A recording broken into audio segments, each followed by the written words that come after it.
বন্যেরা বনে সুন্দর আর পাখিরা মুক্ত আকাশে। দর্শক, আমি এই মুহূর্তে রয়েছি কুষ্টিয়ার বন বিভাগের কার্যালয়ে। এখানে কিছু শালিক পাখি, যেটা গাং শালিক বলা হয়, এই পাখিটিকেই বিভিন্ন হোটেলে তারা কোয়েল পাখির মাংস বলে চালিয়ে দেওয়ার চেষ্টা করেছিল আর কি। ঠিক সেই মুহূর্তেই কিছু কুষ্টিয়ার কয়েকজন যারা এই বন্য পশু পাখি প্রেমী যারা রয়েছে, তাদের চোখে পড়ার পরেই আসলে এই পাখিগুলোকে তারা উদ্ধার করে বন বিভাগের কাছে দেওয়া হয়। আমরা এখন কথা বলবো, যিনি পাখি প্রেমী আছে, শাহাবুদ্দিন মিলন ভাই, আমরা তার সাথে কথা বলবো। ভাই, আপনি এই পাখিগুলো কিভাবে ধরলেন এবং কি উদ্দেশ্য ছিল তাদের? এটা গোপন সংবাদের ভিত্তিতে আমরা জানতে পারলাম যে দুই খাঁচি পাখি পাচার হচ্ছে। এটা একটা ফরিদপুরে একটি হোটেলের নেওয়ার জন্য। তো জানতে পেরে সাথে সাথে ওখানে এসে পাখিগুলোকে উদ্ধার করা হলো। পাখি যে শিকারী, সে পলাতক, ওখান থেকে পালিয়ে গিয়েছিল। তারপরে আমরা এই পাখিগুলোকে উদ্ধার করে নিয়ে এসে আমরা বন বিভাগে হস্তান্তর করি। মূলত এই পাখিগুলো বিভিন্ন হোটেলে এই কোয়েল পাখির মাংস বলে এগুলো বিক্রি করা হয়। অসাধু যেসব ব্যবসায়ী আছে, আমাদের দেশে অসাধু ব্যবসায়ী আমরা বেশি।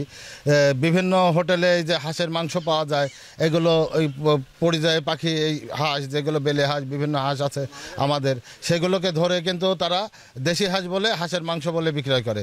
তো এই পাখিগুলোকে তেমনই কোয়েল পাখি বলে বিক্রয় করে, মানে মানুষের সাথে প্রতারণা করে যে কোয়েল পাখির মাংস। আসলে তারা এই পাখিগুলোকে কোয়েল পাখির মাংস বলেই মানুষকে করে। তো আমাদের সকলে সচেতন হতে হবে যে যখনই যে হোটেলে যাওয়া যাবে একটু ভালো করে দেখে নিতে হবে এবং প্রকৃতিকে বাঁচাতে হবে। প্রকৃতি বাঁচলে মানুষ বাঁচবে। অনেক ধন্যবাদ আপনাকে। অর্থাৎ আমাদের সমাজের কিছু অসাধু মানুষের যেসব অসাধু উদ্দেশ্য নিয়ে যারা এই বন্য পশু এবং পাখিগুলোকে যারা এইভাবে বিভিন্ন হোটেলে তারা অসৎ উদ্দেশ্যে বিক্রি করে থাকেন, একদিকে যেমন বন্য প্রাণীদের ক্ষতি হচ্ছে, পরিবেশের ক্ষতি হচ্ছে, আর একদিকে তেমন সাধারণ মানুষদেরকে ঠকানো হচ্ছে। আমরা একটু কথা বলতে চাই বন বিভাগের যিনি কর্মকর্তা রয়েছেন তার সঙ্গে। আসলে এই বন্য পশু এরকম ধরা এবং এইগুলোকে বিভিন্ন উপায়ে তারা ব্যবহার করা, এইটার আসলে আইনত কি ব্যবস্থা রয়েছে, আর আপনারা এই পাখিগুলোকে এখন কি করছেন? বন্য প্রাণী বা আমরা যদি শালিকের মতো দেশীয় পাখিগুলো বলি বা অন্যান্য প্রাণী সহ, এটা ধরা, মারা, শিকার করা বন্যপ্রাণী সংরক্ষণ নিরাপত্তা আইনে অপরাধ।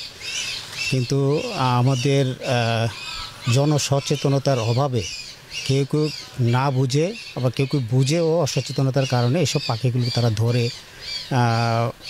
শিকার করে এবং পাচার করার চেষ্টা করে বিভিন্ন কাজে। তো এটার জন্য আমরা আসলে দরকার হলে জনসচেতনতা। আমরা চেষ্টা করছি বিভিন্নভাবে লিফলেট